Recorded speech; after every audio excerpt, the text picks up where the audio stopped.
ain't always what it seems. You might look cool if you come from out of town, but I'm down by law and I know my way around. Too much, too many people, too much.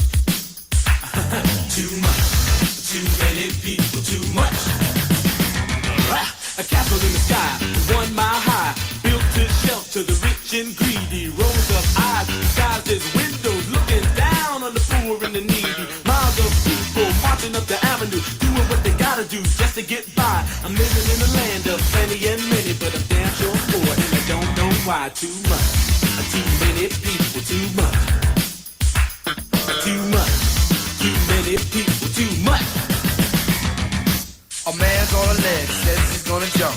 People gather around, said he won't, he's just a chump. Cause he lost his job, then he got robbed. His mortgage is due and his marriage is through. He says he ain't gonna pay no child support because the bitch left him without a second thought. He got nothing to eat, no shoes on his feet. She even left his clothes out in the street. He keeps hearing noises when he was at home. He always hears voices when he's all alone. His wife with the kids, the car and the crib. In this man's world, so much for women's live. New York, big city of dreams. But everything in New York ain't always what it seems. You might get fooled if you come from out of town, but I'm down by law and I know my way around. Down in the village, you might think I'm silly, but you can't tell the women from the men sometimes. They're sugar and spice and everything nice, but when you get them home, ain't no telling what you find. Right next door is a little old man. I seen him eating dog food out of a can. He says I got to eat when I can't afford meat. I barely can stand on my own 2 feet. I got a bad habit and I just can't break it. Something's on my mind and I just can't shake it. I need some time and I want some space. I gotta get away from the human race. Too much, too many people, too much. Too much, too many people, too much. Staring at the skyscraper, reaching into heaven, when over in the ghetto I'm living in hell. Just play ball or be an entertainer, cause niggas like me can't read too well. Nobody loves me, nobody cares. I dream about a life, but I'm living in a nightmare. Paranoid, schizo, setbacks, snowbound, bad news cycle, heart attack, breakdown.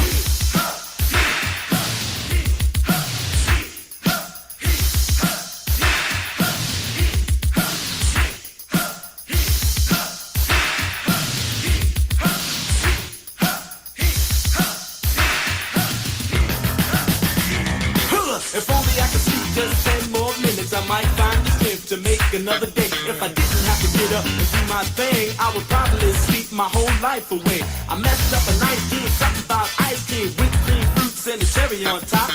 Now I gotta get up and face the world. The pressure is on, it ain't never gonna stop. I sure gotta learn to use my mind. I don't wanna be kissing nobody's behind. Just standing on line looking like a jerk. Gotta get off my butt and do a full day's work. I ran into a pothole, got into a car crash. Should've been thinking to try to fake whiplash. A crowd gathered round, they're calling me fat. Who you looking at with a face like that? New York, big city of dreams. Everything in New York ain't always what it seems. You might be cool if you come from out of town, but I'm down by law and I know my way around. On 42nd Street, looking for some action. Women standing on the corner selling satisfaction. One young punk just leaning on the fence, trying to make $1 out of 15 cents. Really in the prankster, trying to be a gangster. Real big wheel when a gun is in his hand. Just did a stick up, just got picked up. One dead punk, killed by the man. New York, big city of dreams. And everything in New York ain't always what it seems. You might get fooled if you come from out of town, but I'm down by law and I know my way around. Too much, too many people, too much. Too much, too many people, too much. A baby cries and a mother dies, and the tears fall from the doctor's eyes, because in this room, on this day, the good Lord has given and taketh away. The gift of life really means a lot, and in the ghetto, your life is all you got. So you take to the streets, trying to exist in the trash and slime of a world like this. What you watch on TV tells you what life is supposed to be, but when you look outside, the only thing you see is the poverty-stricken reality. Abandoned places, angry faces, much hate and hunger throughout the races. You say I'm strong and I'm on my own, so why don't everybody just leave me alone? Now you stay at home, talking on the phone, doing 90 miles an hour in the 50-mile zone. They never took the time to tell you about sex, so you had to learn about it in the discotheque. 9 months later, the baby is there, and the nigga that did it said, I don't care, you don't have enough money to help feed two, so you have to choose between the baby and you. The sky was crying, rain and hell when you put your baby in the garbage pail. Then you kiss the kids and put down the lid, and you try to forget what you just did. The muffled screams of a dying baby was enough to drive the young mother crazy. So she ran in the rain trying to ease the pain, and she drove herself insane. New York, big city of dreams, but everything in New York ain't always what it seems. You might get fooled if you come from out of town, but I'm down by law and I know my way around. Too much, too many people, too much, too much, too many people, too much.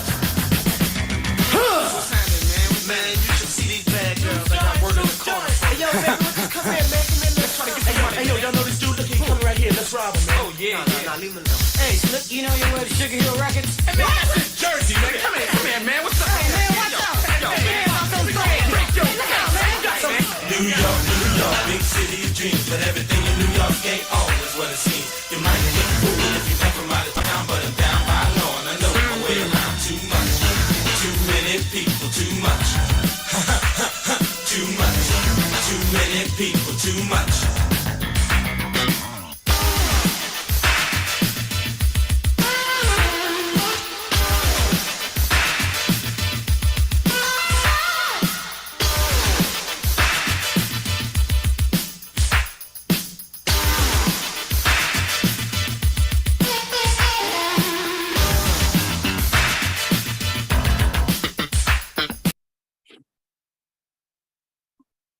Alexa, stop.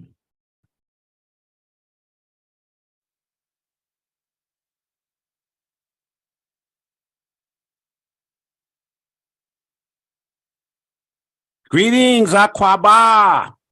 Welcome. Happy Sunday. We hope that everyone is reaching your highest and most positive level of mental, physical, and spiritual health. We welcome you here to the 148th episode of Our Ancestors' Voices, a program sponsored every Sunday by the All African People's Revolutionary Party. And we are glad that you're here for this topic we're talking about today, roots and reasons for the current resistance in Africa to France's presence there.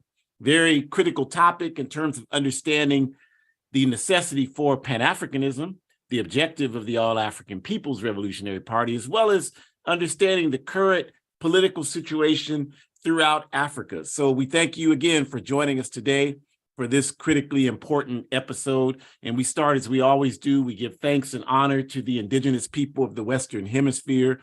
This weekend, the American Indian Movement is commemorating the 50th commemoration of the efforts they made to take back the town of Wounded Knee, South Dakota, here in the United Snakes of America in 1973, February 1973. They had basically a 70-day situation where they held off U.S. terrorist government thugs, and they're commemorating that this weekend. And we are honored to have people present at that commemoration. And of course, that commemoration was in recognition of the massacre of hundreds of indigenous people in 1890 in Wounded Knee. So we honor the indigenous people and we stand with them in their struggle to claim these lands back that belong to them.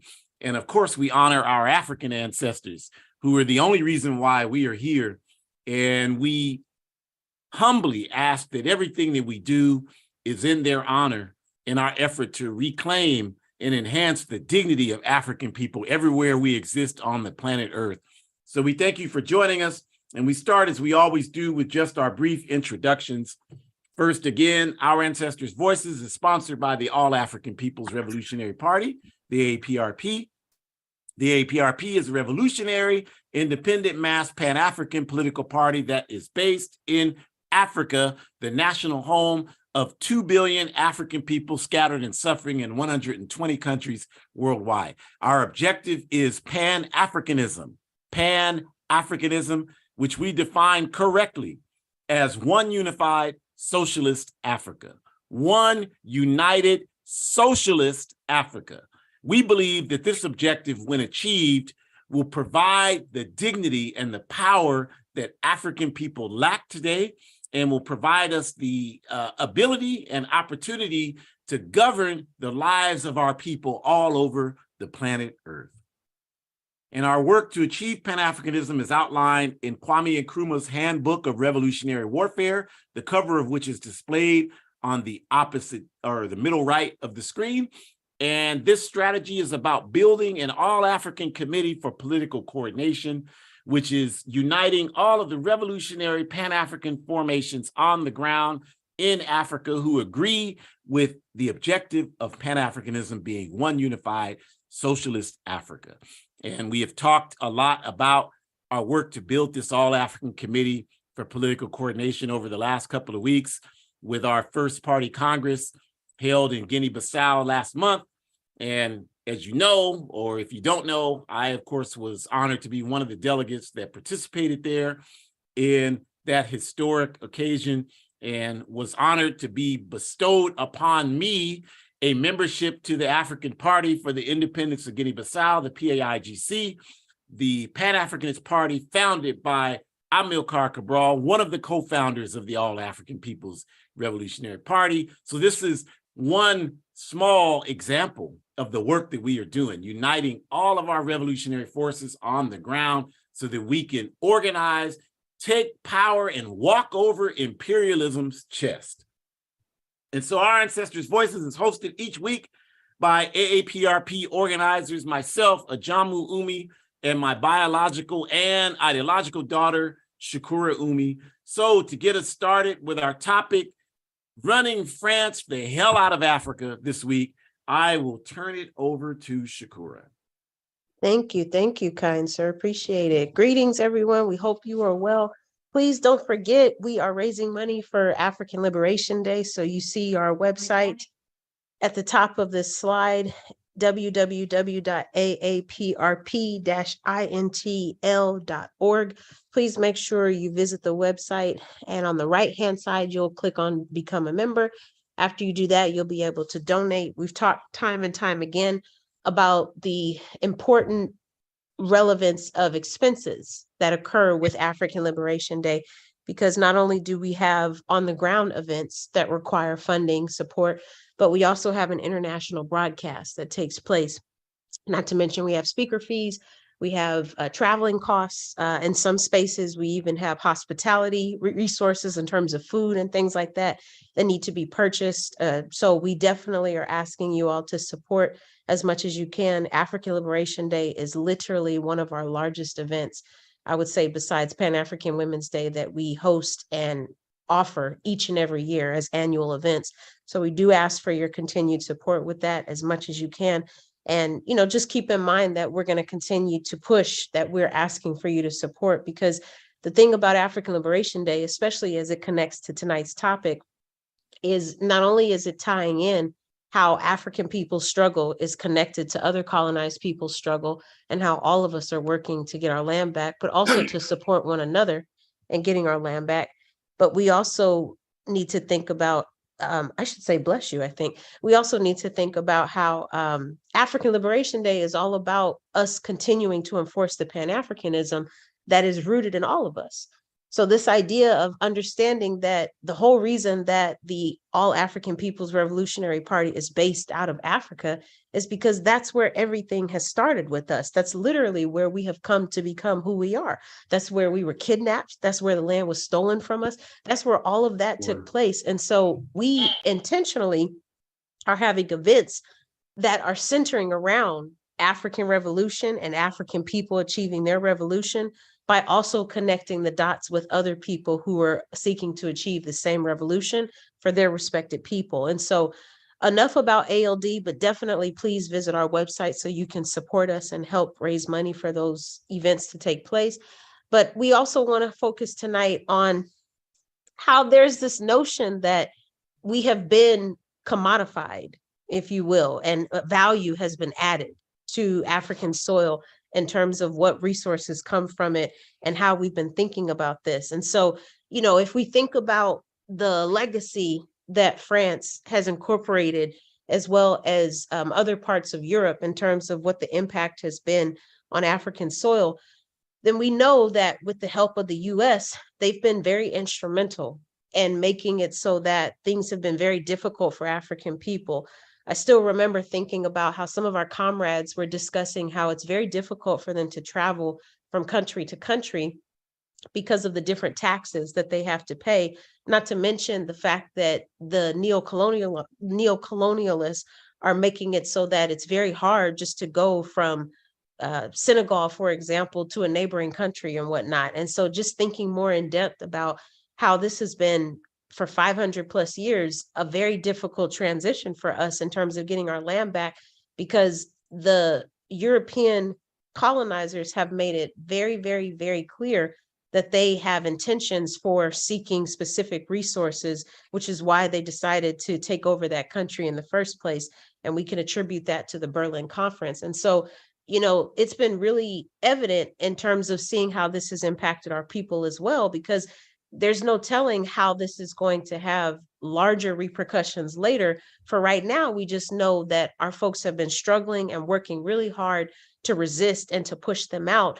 But yet they have definitely grounded themselves in our resources and in our homeland. They have grounded themselves in enforcing their language and their way of life and their clothing styles and their food. And we've had to push and resist as much as we can to keep who we are and to hold on to who we are and to fight to get our land back. And so this is why, we think about Britain and we think about the US and we think about Europe and how they're all in cahoots with one another. We think about the exploitation of resources such as diamonds or gold or even cacao, for example, and how all of those things have been to profit off of occupied Palestine and other spaces where that money is going towards building up Europe or building up the US. Meanwhile, we're not getting what we need to get, and the resources are coming from Africa. And so I think it's really important that we think more about that, because that's the true definition of exploitation. And this is exactly why it helps to at least know who you are and where you come from, but it also helps to know what resources come from where you come from. Because I think in being able to explain that to other people, not only does it show the importance of increasing your political education, but you're able to really build up an argument. If you can actually explain to other people what resources are coming from Africa, how they are being exploited, and what are some solutions to prevent that exploitation from taking place. Also, if you can tie in how the resources being exploited is connected to the exploitation of African people.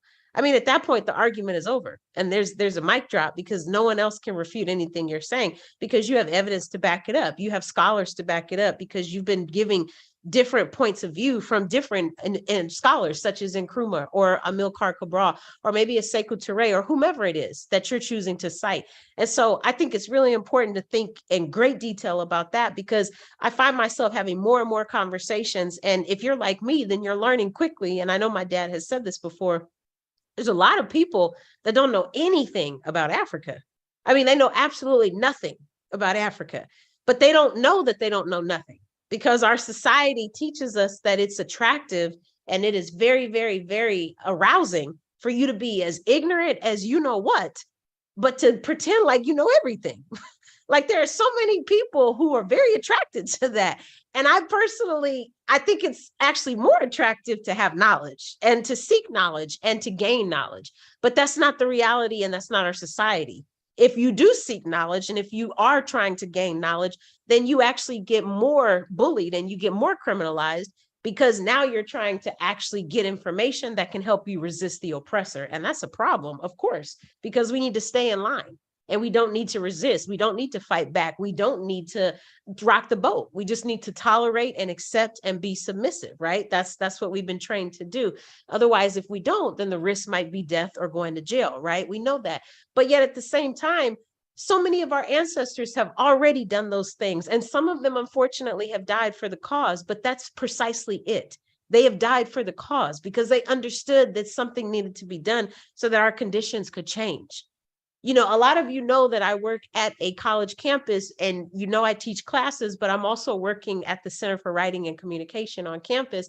And we had a client come in last week that had the assignment where they had to write a narrative from the perspective of an African slave. And I thought it was very interesting, because the room that this client came into was predominantly European, except for myself. And so the student walked in, and I, looked at their paper, and I mean, it was a good paper, but it definitely needed some work. And so I gave some examples, and I said, well, You know, you talk about Africa being colonized, but you don't give any examples. And the student was like, what do you mean? And I said, colonized by who? Colonized by the British, colonized by the French, colonized by the Portuguese? Like who? Who are you talking about? And which countries were colonized by these different people? Where did the British take over? Who was colonized by the French? Blah, blah, blah, blah, blah. And so just giving the student different examples, I said, also, you don't go into any detail about how treacherous and dehumanizing the experience of slavery was. You talk about how it was bad and it was horrible, but you don't talk at all about some of the actual examples that took place, about literally dividing the family out, about castrating African people in front of other African people, about removing genitalia from African people in front of people, taking out insurance policies on people, not objects like cars, but actual people, which is also coincidentally where insurance companies got their start. So I explained to the student, I said, you're going to have to give some very good examples because this is your opportunity to inform and to teach. And if you don't do that, that's a missed opportunity where you can learn more, increasing political education, even though the student was not in an organization. That's the first step. And second of all, helping that student to understand you have a lot more responsibility on hand because you chose to take this topic. You're going to have to do this right because your ancestors are watching you. And I could tell that that made sense to the student. So the student was like, yeah. I don't want to do wrong by the ancestors. I want to make sure that I do this right. And I'm like, so you're going to need to put a lot more work into this because you're there to continue their story and to really help other colonizers understand this is what really happened. We know that this is what happened, and we're not going to allow you to do it anymore. That's why we've been fighting. We will continue to fight because victory is certain and we will get our land back. Next slide, please. And so, just continuing on this topic, I think that it's really, really critical that we continue to know who we are and we continue to express that to as many people as possible. Again, this is why we're encouraging you all to join an organization that is working for justice, because you can't do that job by yourself and you shouldn't have to. You shouldn't have to help the rest of the world understand the brutalization of colonization. You shouldn't have to do that. There are thousands of people who agree with you that colonization is a horrible, horrible system, and they are fighting with everything they have to resist it. So joining an organization empowers you mentally, physically, and spiritually, because now you're in a position to work with other like-minded people who also agree with the same values that you have. Am I saying that you will agree on every single thing? Probably not. Because that's what makes us human, right? We have our own experiences that determine our outlook on life. But I also would say that even though you may not agree on every single thing, it beats not having no one else in your corner when you are advocating for these things. Like if you know deep, deep, deep, deep down that it's wrong to ignore people when you see them on the streets and they're begging for money, then that means you still have an ounce of humanity left in you. That's more than we can say about this capitalist system. Because the same system that we live in is trying very hard to eradicate every single ounce of humanity. The minute they're able to achieve that, then you no longer have to think about other people. And if you no longer have to think about other people, then you no longer have to think about what it means to be humane. If you're not thinking anymore about what it means to be humane, then you're not thinking at all about the possibility of thinking from a collective standpoint, which can essentially lead to socialism, which can essentially lead to communism. And therefore, the capitalist system has you beat. And so we have to continue to hold on to this humanity. We definitely need to join organizations that are working for justice. And we need to be mindful about how our contributions to these organizations, it starts with this foundation of building our political education. We have to accept the fact that we don't know anything, you all. And the minute that we learn that, then we can start to actually learn some really, really critical information that's going to set the trajectory for how we live the rest of our lives. I promise you it is, because you'll find yourself in conversations where, and specifically this month, where you will be in debate with other Africans about why it shouldn't be called Black history and how it actually should be called African history. And then you're going to give examples, helping them understand that from a Pan-Africanist standpoint, it benefits all of African people for us to acknowledge everything that all Africans have done for Africans everywhere, not just to Americanly, Westernly center Africans in America, like they're the only Africans who have done anything for African people everywhere. But we also need to acknowledge that Africans everywhere have done stuff, which means we need to step outside the box and decenter US history. That's really what that means, especially because it's based on lies. But if we start to have conversations about how King and Malcolm went to Africa, not once, but multiple times, if we start to have conversations about this, if we help people understand who Amilcar Cabral is or was, if we help people understand who all these people were and how they contributed to the understandings that we have today, the whole reason that we have the passion that we have as people of the AAPRP, the whole reason that we believe that Africa will be free and that victory is certain is because of our ancestors like Kwame Nkrumah, because of our ancestors like Amy Johnson, Marcus Garvey, because of our ancestors like Shirley Graham Du Bois. All of these people have helped us see the path of Pan-Africanism and that it is the true one way that we can achieve one unified socialist Africa. All of those things are based on choices they all have made. And the only reason we're aware of those choices is because somebody knew to document them. And then we had the wherewithal to add that documentation to our reading list. And then we picked up that book and we began the journey of relearning who we are because we have unlearned it after colonization. That is the true purpose of what this piece is all about. And so it's very important that we go back to understanding that because all of what we have known has been robbed from us. It has been stolen from us, from our ideological selves, and it's up to us to regain it. It's up to us to regain it and to express it to our children and to our godchildren and to our nieces and our nephews. If we do not regain this information, our ability to achieve one unified socialist Africa will never, ever, ever happen. Because for the first time, we're going to allow the master to win officially. If we're not even willing to gain information and to grow so that we can resist, then we're going to let them win. And we can't do that. We can't do that because then that means we're living for nothing if we can't get Africa back and if Africa can't be free. And Africa deserves to be free. Africa deserves to be free. I think Africa has been through enough. I don't think we need to put Africa through anything more.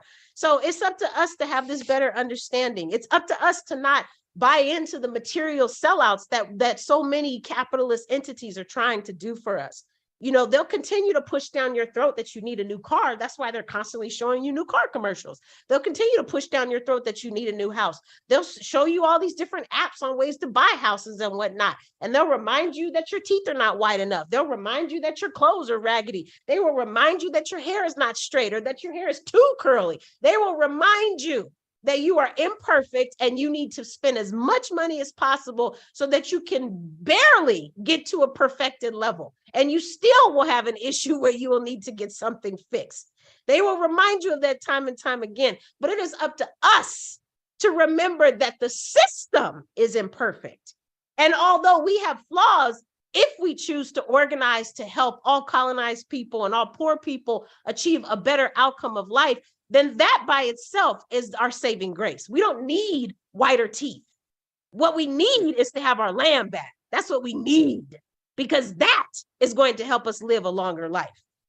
Join an organization that is working for justice, increase your political education, and visit our website so you can help us raise money for African Liberation Day. Adase. Madasi, obrigada.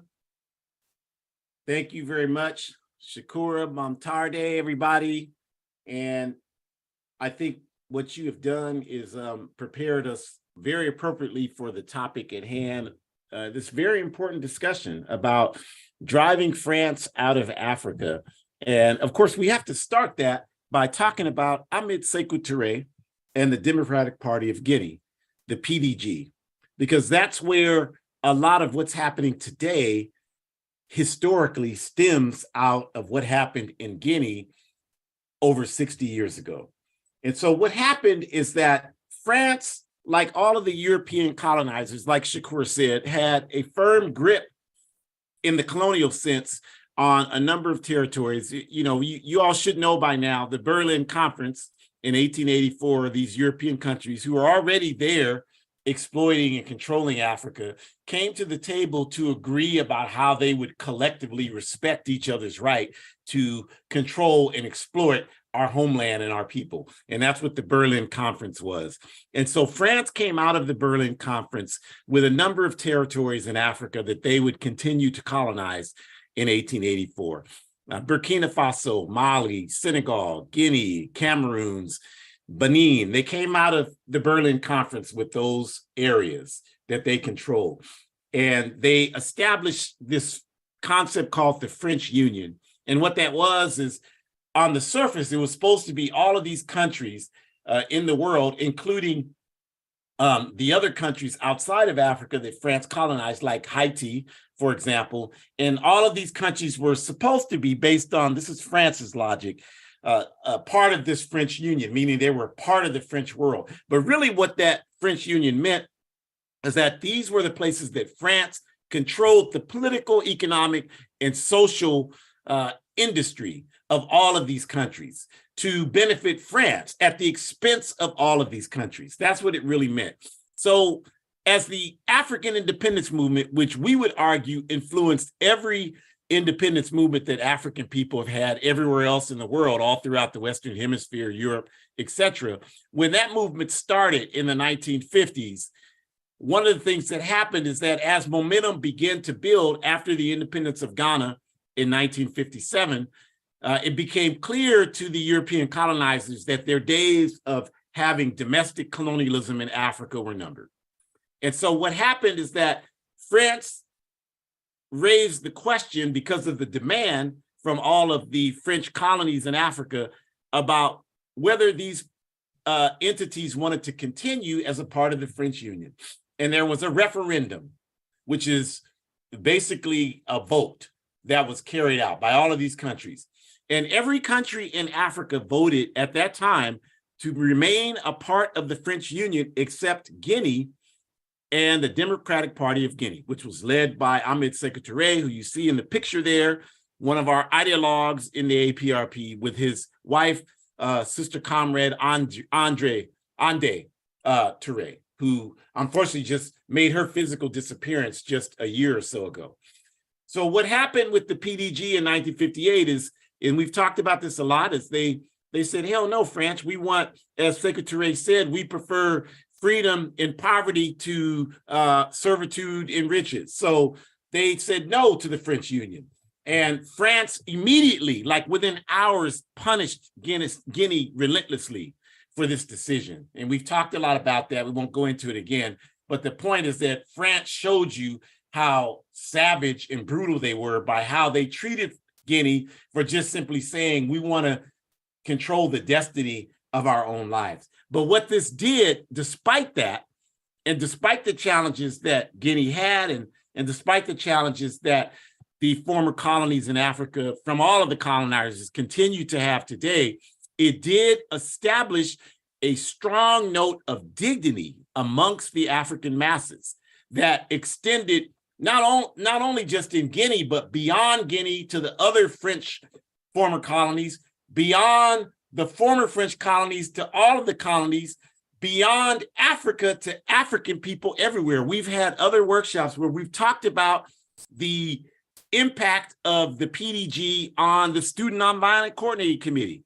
We've talked about that here a number of times, and how SNCC had a tremendous, the PDG in Guinea had a tremendous role in influencing SNCC's militant turn in the mid to late 1960s, which fueled the Black Power movement in this country.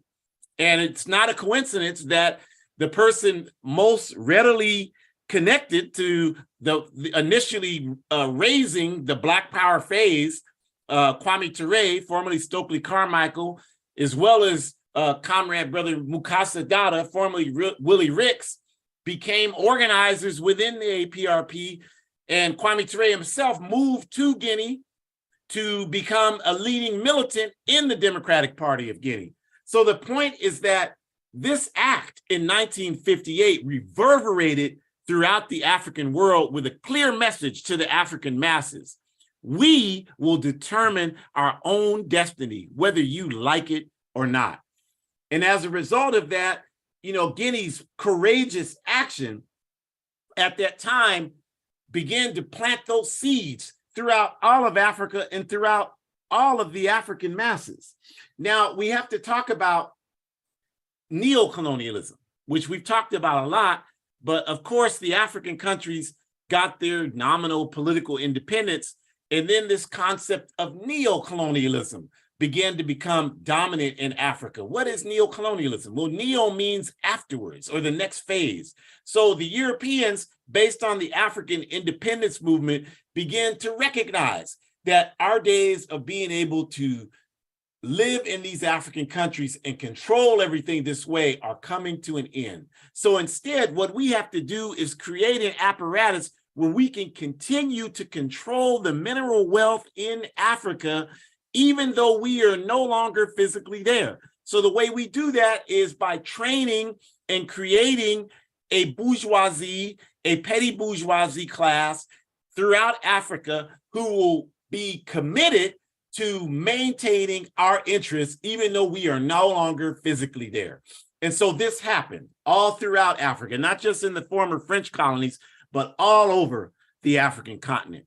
And one of the examples of how that's manifested itself is that you hear a lot of talk today about France and Britain and all of these criminal thug nations continuing to exploit Africa and to charge Africa for colonizing Africa.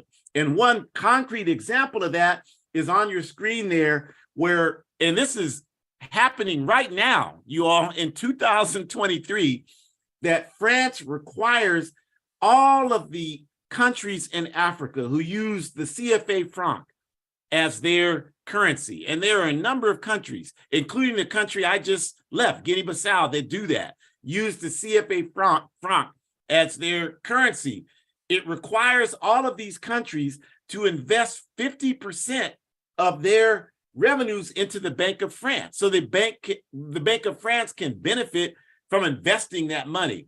This is a crime against humanity, but we're talking about criminals. And that's what criminals do, is commit crimes against humanity. Because what this does is if you want to understand why Africa's poor in 2023, then it's these types of practices that will clearly demonstrate to you why this is so. France is one of the richest countries in the world and has been historically. There is no reason why they need African currency by demand invested in their national bank. This is simply a tactic to exploit Africa in a way that most of us today have no idea about, and there's no active organization that most of us are involved in to put a stop to this criminal activity. So, this is one of the many ways we can go on and on. Shakur mentioned like some of the tariffs that they impose on, they steal the resources from Africa. And in the case of Guinea, it would be bauxite, which you use to make everything aluminum, right? So they steal the resources from Africa, and then they charge all these outstanding tariff taxes when they're the ones stealing them in the first place. This is what the European colonizers, including the United Snakes of America, do to dominate Africa's political and economic reality. So this is why the system of colonialism and slavery that was enacted 530 plus years ago is stronger today than it was back in the 1400s when it started. And it continues to represent a system where, our people are consistently forced to adhere to the interests of the European colonizing masses. And so let's talk about what some of the latest responses to that are. And so you see the sign there in the picture in French, and again, rough translation is the French army are criminals. Very, very accurate statement. Very accurate statement. Any colonizing force is a criminal force. They're the real criminals in the world. Don't talk to us about no Africans trying to protect waters out of Somalia being pirates. Don't come at us with that nonsense. Don't talk to us about the scam industry in Nigeria. We don't want to hear that nonsense because we know better. The real criminals are the thieves from Europe, the US, Canada, Zionist state of Israel, and all of these crooks and criminals are the real thugs on the planet Earth. Don't talk to us about no African with their pants sagging. We don't want to hear that nonsense. We're not stupid like you. We know that the people who control the world's resources do it through theft and murder, and that makes them the criminals. We are not going to buy into that bourgeoisie nonsense. So that's what the sign is talking about, that these people are criminals. They're robbing us blind. And so what does that mean? It means that thousands of French troops roamed in Africa up through 2022 under the guise that they're fighting terrorism, right? And this is for all of you people in the goon squad who think that Barack Obama was a great president and something that African people should be prideful about, when it was this coon who proliferated the African Command Program, where there are between 75 and 100 U.S. military bases in Africa. Don't talk to me about that, because I've been all over the African continent. I've seen these bases. I've seen these Marines over there, these Green Berets. I've seen them. I know that the people there don't want them there because they are not doing anything to combat terrorism. And I'm not even talking about the fact that the only reason why there's a threat of so-called terrorism in Africa is because of imperialism. That's a separate seminar, but I'm talking about the fact that nothing is being done. They say they're there for Al-Shabaab and the Islamic State and Boko Haram. These are not entities that are posing significant and monumental dysfunction throughout Africa today.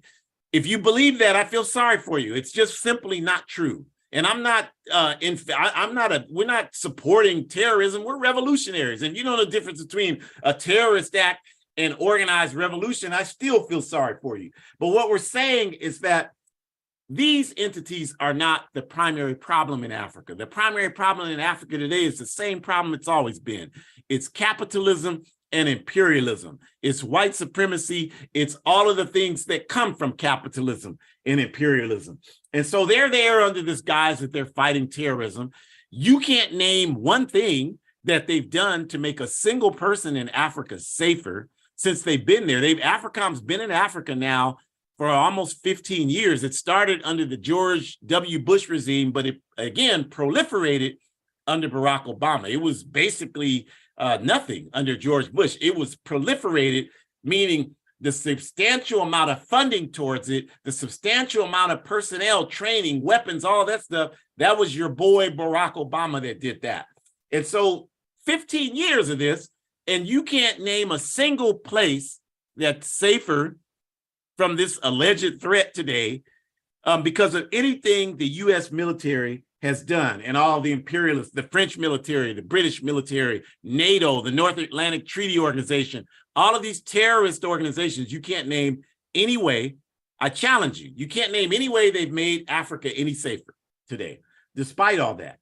And we know that the real reason why they're there has nothing to do with terrorism.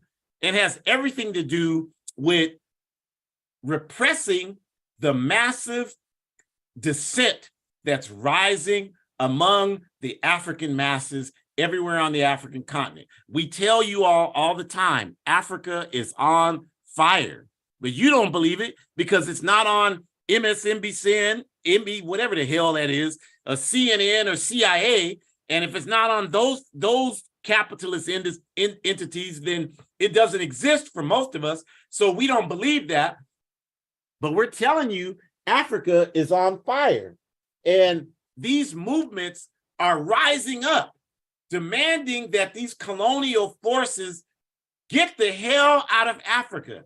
What we're saying to you is that there are thousands of people in Burkina Faso, thousands of people in Mali, thousands of people in Guinea, thousands of people in Senegal, et cetera, and so forth, who are starting to rise up and say these colonizers have got to go.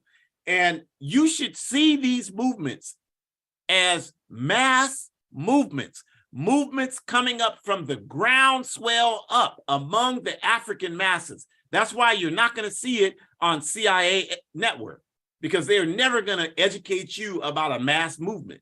But that's what's happening, you all. And that's how we should see these actions. And that's important to say, because the governments in these countries I just named are military style regimes. And you cannot get revolution and democracy from a military style regime. The only way that can happen is if the military, the folks who stage a coup d'etat or whatever they do, are willing to relinquish power and ensure that there's an honest plebiscite or an honest referendum process where the masses of people can begin to step into that role and take power in the country. That has happened. It happened in Burkina Faso with Thomas Sankara. It happened in Libya with Muammar Gaddafi. But aside from that, these other military regimes have not demonstrated a willingness to do that. So we're not saying that these military regimes are waging an anti-colonial war against France. What we are saying is that the masses of people in these former French-controlled areas of Africa are rising up and creating a movement. And as a result of that, these military-style regimes are forced because Frederick Douglass told us power concedes nothing without a demand. And so because of the actions of these masses of Africans, these military-style regimes are being forced to move in the direction that the masses want them to move. And so let's talk about what the people are exposing about these French military existences throughout Africa. Well, they're fighting against terrorism. No, what the masses are saying is, no, you're not doing that. What you're doing is serving as an armed force to repress our people and continue France's dominance in our national home. And also to repress, what we mean by repress is to repress legitimate discontent against imperialist occupation of Africa. What do we mean by that? Well, one of the things that we can say the French military has been very active in doing is engaging in covert operations from these areas where they exist. Like in Niger, for example, had thousands of French troops. And what those French troops were doing in Niger, this is in 2021, 2022. We're not talking about ancient history here. What these French troops were doing in Niger is they were engaging in military actions against the Tuareg rebels from Libya. Who are the Tuareg rebels in Libya? These are people, primarily black-skinned Africans, not all black-skinned Africans, but a whole lot of them in Libya from the Benoit region. If you studied it or you paid attention to the previous workshops we've done about Libya, we've done a number of them, then you know that that's the region where Gaddafi came from. It was the region in Africa that gave the most support to the Libyan Jamahiriya when it existed. And as a result, it's also the region in Libya that sustained the most repression from these reactionary pirates that have taken over with the backing of US imperialism since 2011 in Libya. And it's important to say that because a lot of us are confused. Well, it's Arabs don't like black people. I mean, if that's all you think is happening in Libya, I feel sorry for you. I mean, this is way more complex than that. This is a case of these rebels, for example, the Tuareg rebels are fighting to bring back the Libyan Jamahiriya in Libya. And if you remember what happened, because we have such short memories, the reason why US imperialism and your boy Barack Obama took the Libyan Jamahiriya out is because Libya was in the process of introducing the dinar, which would have been a national currency in Africa, to combat the European capitalist currencies that would be backed by Libyan gold bullion that they stole after they terrorized Libya in 2011. So these folks are saying, no, we're not giving up. We're going to come back and reclaim power. We're building a revolutionary movement, and we want to reclaim power in Libya. Now, whether they're legitimately trying to do that, time will tell. But the point is, regardless of what the Tuaregs are, imperialism sees them as a threat to controlling interests in Africa. So they're engaging in these military operations against them, trying to use Niger as their base. And if you want to know, when those 4 US Green Berets were killed, that's what that was about. The people ambushed them because the people there in Niger don't want US imperialism sabotaging what happened in Libya. Because unlike most of us here in this backward cesspool country, the people in Niger aren't stupid. They know that Libya created the man-made lake and provided potable water for all of the Sahara Desert. They know that. They know the United States has not done a damn thing for Africa. We might be stupid and not know that here, but the people there are not confused. And so when they see U.S. Green Berets in Africa, they know that's not a good thing. And that's why they ambushed them and killed them. And that was when Trump, I have trouble remembering, they're all the same to me, but I think it was when Trump was president. And that's why the sister who was married to the African Green Beret was trying to get information and she couldn't. It was all in the news. You have to remember, it was only a few short years ago, 6 or 7 years ago, why an African would be in the U.S. military and in the Green Beret. That's another seminar topic, why that would happen. But the point for now is that the purpose of these criminal French troops in Africa is simply to carry out the imperialist agenda of domination of African resources, repressing any effort to challenge that status quo. That's what that's about. And so resistance against imperialism is widespread and growing all throughout Africa. And so what the masses of people are doing in these African countries are saying no more. We want them out. We want to be able to have our own dignity and self-determination. So some of the countries have initiated a pact. Burkina Faso, Mali have initiated this pact. They're trying to, negotiating. Other countries will probably most certainly join this pact. Niger, maybe Guinea, Senegal, maybe some of these other entities will join this. But the point here is that, again, we are not looking at just the present governments in Africa, the military-style governments, the neo-colonial governments, and saying, okay, this is what's happening from what they're doing. What we're trying to stress is that these efforts, the union that's being called for, the call to drive France out of Africa, are respective of the masses of people making a demand, and these people having to honor it and adhere to it, at least on some level, at least give some sort of message that, yes, we're listening and we're going to do that, because they don't want people to rise up and tear the countries apart. And all of this should be seen as a part of the resistance of the African masses against NATO, the North Atlantic Treaty Organization, against AFRICOM, the African Command, U.S. military bases all over Africa, and the whole concept of imperialism in Africa as a whole. That's what we have to remember, you all, that this is an anti-imperialist movement. That it doesn't require the masses to use the word imperialism for us to understand that that's what it is. That's exactly what it is. Because the masses of people in Africa, as we should, are getting sick and tired of having the world's largest supply of mineral resources and watching these European corporations come into Africa, steal those resources, convert them into the modern technology that all of us use every day, and while Africa gets nothing in return. People are sick and tired of that, and you should see these movements as a reflection of people saying we are not going to live in the world like this any longer. And if you don't, if people don't recognize that, we are going to organize and take all of our stuff back. And you know what? That is exactly the work that we are engaged in, to ensure that all of that happens on an organized, systemic, and protracted level.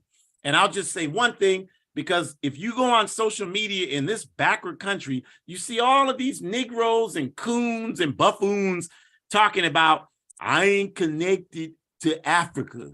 Well, first off, who the hell asked you? I mean, talking like that, I hope you never go east of New York City. Keep your dumb ass here. We don't want you in Africa. Please stay here with that nonsense. Please don't take that home to Africa. First off. Second off, you cannot convince me that all of this anti-Africa propaganda, I saw this video the other day where Isaiah Thomas, the ex-basketball player, was on there, they had some Negro history thing on TNT TV, which is a, capitalist TV station that broadcasts basketball games here. And he's on there, and Chris Webber, another former basketball player, was talking about history and, what was doing okay. I mean, what can you expect from these types of people? But Isaiah Thomas cuts him off and says, "We are not all from Africa." I mean, what an asinine thing to say on national TV without any kind of content, nothing, just that statement. And so I make a comment about that, and all these people will, I mean, there's so much poison air blowing between our ears in this backward country. I mean, it's phenomenal. You know damn well you've never picked up a single book and read a sentence about Africa. So when Africa is mentioned, shut the hell up. Shut up. Some of us have dedicated our life to this. So you shut the hell up, okay? Because all you're doing is putting pollution into the atmosphere. And there will come a day when if you don't shut up, we'll have enough power to shut you up, because we are moving forward with this. Our people are speaking, taking whatever they can to make the message that we are no longer going to live like this. And if you don't pay attention to that, that's on you. That's on you. So now these agreements I mentioned are coming to existence. And now we see the masses rising up. And again, I mentioned what was happening in Niger, for example, and the masses rose up and had a mass demonstration against that, as you can see there in that picture. And the French military rose up and started firing weapons into the people in the city of Niamey, the capital city there in Niger, and killed 5 people. And all this did was make it so that the next day there were even more people out there. And this is going to continue, you all. And what will make it sustainable is we have to bring organization to it. It can't just be a spontaneous uprising, because spontaneous uprisings, the problem with that is people get hungry, they get tired, they got to earn money for their families, and then that's when it dies out. So we have to figure out how to get on the ground and develop capacity to sustain our resistance. So the takeaways from this is that the masses of people make history, you all. The people in Burkina Faso, Mali, Niger, all over the world, they want France gone from Africa. This is a mass statement. You shouldn't see this as just a reflection of a couple of governments in Africa. That's what imperialism wants you to see. This is a mass statement about the need for us to control our lives as African people all over the world. We rise up this way because the entire system of capitalism and imperialism is built and maintained on our backs. That's why African people protest in mass in Canada, protest in mass in Brazil, protest in mass in Germany, protest in mass in the United States of America, protest in mass all over the African continent. No other people you can say that about, because the capitalist imperialist system is not built and maintained on them the way it is on us. That is the reason why. It's not that we're any better, that we're any smarter, none of that. This is a class analysis that we make here when we make that statement. So this is important to understand it in that context. And also along with that, these are clear examples of how Africa is on fire, and this resistance to imperialism is going to continue to grow, because you got organizations like ours who are doing everything we can to throw oil on that fire. You know, we got people on the ground all over Africa. I don't give a damn if you don't know it. I've seen them. I've worked with them. So I don't need you to know it. If you don't know it, you can find out if you want to. But if you don't want to, they ain't got that. Well, then the hell with you. You know, we'll just walk over your chest when we get strong enough. We don't need you. You know, we're building. That's what we're doing. I've been in this party 39 years building. Nobody can say any different. And we'll continue to do that for as long as I have breath left in my body. And I'm just one of many. So we're building, we're doing our work. You just don't worry about us. Just make sure you're doing your work. But that's exactly what that means. And these protests and France's forced acceptance of the will of the people demonstrates that we are going to build a worldwide Pan-African forward progress, Pan-Africanist struggle that is rooted and based on the African continent. There is no question at all about that. And if you have any ability to analyze the world analytically, if nothing else, what's happening in these areas of Africa should tell you that, if nothing else. Now, we only have a few minutes every Sunday to do this show. We can't go, we love to go deeper, but our job is to spark something that helps people want to know more about these instances. And that's what we try to do. And the last thing we'll say is that all of this makes it clear that our work to achieve Pan-Africanism is the right pathway. I just read a book where, it's another one of these books where they're going into this absurd analysis about the life of Kwame Ture, formerly Stokely Carmichael. And they, always talk like he lost his mind when he moved to Africa. And it's just so insane. But if you think about it from a logical and analytical standpoint, if somebody was seeking Black power in the United Snakes of America, like he was, and you had engaged in on-the-ground work like the Lowndes County Freedom Organization, which was without question a project for Black power, and then the Black Panther Party, which was without question a project for Black power. And from those efforts, leaving your skin on the ground from doing all that intense work, you realize it's very difficult for us to gain power in a system without overturning that system, because the very system is the force that keeps us oppressed. And then recognizing that the system is a worldwide system. So how can we overthrow it when we are just here in the United States? It would make sense to me, maybe not you, but it would make sense to me that you would have to expand your horizons and go beyond that and recognize, where is all this coming from? It's coming from the necessity to exploit Africa. That's where it's coming from. So that takes us to where we are today. So all of this makes sense. The only thing that we have to do is figure out how to link up what's going on in Niamey, Niger, to what's going on in Crenshaw District, LA, and in Brazil, in Honduras, in the Dominican Republic, in Hamburg, Germany. That's our work. That's what we have to figure out how to do. And we can do that just by engaging around these questions with folks. Now, I'm 60 years old, and I continue to do this work the way I've seen it to work. And what that means is we in the APRP, we don't spend time talking to people that agree with us already. We go out and try to find people that don't know anything about what we're talking about. So, for example, yesterday, I spent all day on the university campus here, working with some young folks, orientating them into the work-study process of the All-African People's Revolutionary Party. None of these people were even 20 years old yet. I'm 60 years old. If I was like most people my age, I would be like, I got to kick my feet up, drink a beer, and relax on Saturday. That's my day off. I don't have any days off. I'm trying to build revolution. I don't want any days off. I'll have days off when I'm dead. I'm inspired to do this work. And I'm not bragging. I'm just saying this is what we have to do, you all.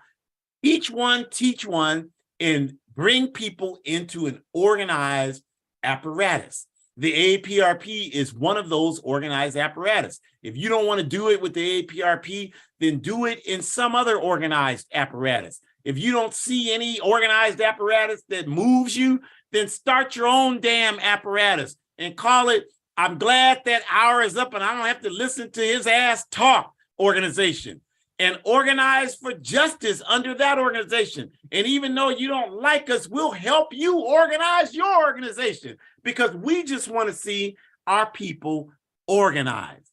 We just want to see our people organized. And we know that what's happening in the former French colonies in Africa is a cry from our people that we want to be organized and we want to be free. And if we do anything for whatever time we have left on this earth, we are going to give everything we can to make sure that call is answered. So we thank you for joining us today. We appreciate you spending this hour with us. We ask you to join us next week. We're going to keep the fires lit. We're going to talk on March 5th about the Student Nonviolent Coordinating Committee's influence on the modern perspective against Zionism. And if you've paid any attention to us, we've talked about the role Zionism plays in oppressing the African masses as well as the Palestinian masses. So that's how we contextualize this concept. So join us next week for that program. Go to the Forward Ever shop of the APRP. To hell with just supporting Black businesses that just pocket the money you spend with them and do nothing to advance our struggle for liberation. Support liberation organizations. Don't just buy one thing. You don't go to McDonald's one time. You go there every damn day. So support our struggle as much as you can. Don't just buy one thing and say, well, I supported that. You know, that doesn't make any sense. You know, come on, tell people. Buy presents, use our site to buy presents for people. Yeah, there might be a backlog because we need more people to support our efforts, but do it anyway because it's for the good of humanity. And go to aprp-intl.org. Join the All African People's Revolutionary Party. Do it today. Click on the link and join. And if you don't want to join us, like I said, join some other organization working for justice. Go to abetterworld.me. All of these videos are housed there. Hood Communist, you can go there. We have articles there every Thursday. Check that out. Support one of our projects on the ground. Speaking of Burkina Faso, in Burkina Faso, one of our many projects we have throughout Africa, the Thomas Sankara Center for Liberation and Pan-African Unity. You can click the QR code there and support that work going on there. Support all of our programs that you see there at the bottom of the screen. There are a number of them. This is just one of them. They're all sponsored by the All African People's Revolutionary Party, and they're all focused on giving us what we need to get free. And continue to buy my book, please. I use the proceeds to finance my work to build the APRP where I am, a guide for organizing defense against white supremacist, patriarchal, and fascist violence. It's only an $8 book. There are people in Europe and Africa buying the book, so you should get it too. You will not regret it. It's only 8 U.S. George slave-holding Washington dollars. You got it. You got it for all kind of other stuff. Use it to support liberation organizations. We thank you very much. Have a great rest of your Sunday evening. Forward ever, backwards never. Always stay clever. Africa will be free.